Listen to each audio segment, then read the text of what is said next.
সত্যি কথা বলতে ভুলটা তোমার না, ভুলটা তো আমার।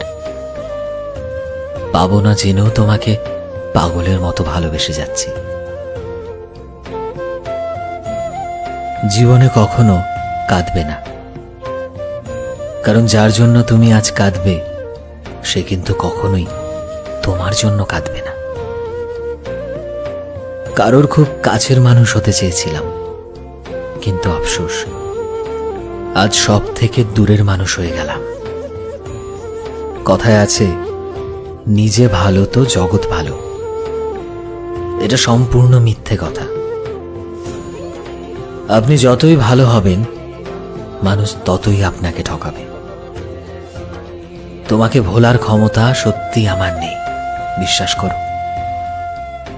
হাজারো কষ্টের মাঝে শুধু তোমাকে মনে পড়ে।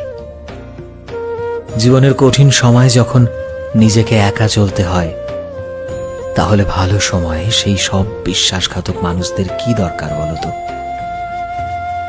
কিছু কিছু পরিস্থিতি এমনও ছিল যে চোখের কোণে জল জমেছিল, সইতে পারিনি।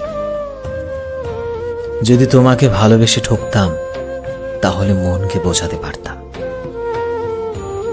হয়তো আমার ভালোবাসা খানিকটা কম ছিল, কিন্তু আমি তো তোমাকে বিশ্বাস করে ঠকেছি। আজ রাজপ্রাসাদে না হলেও আমার ভালোবাসা কুড়ে ঘরেই সুখী। গান তো আগে এমনি শুনতাম, আর এখন ফিল করি। কারণ কিছু কিছু গান জীবনের বাস্তবতা। জানি তুমি ব্যস্ত, তবু এই বোকা মনটা বারবার ফোন চেক করে, শুধু এই ভেবে যে তুমি কি মেসেজ করলে। কষ্ট তারা পায় যারা পাগলের মতো ভালোবাসে। পাগলকে দয়া দেখানোটা তো খুব সহজ, কিন্তু ভালোবাসা সেটা কেউ দেখাতে পারে না।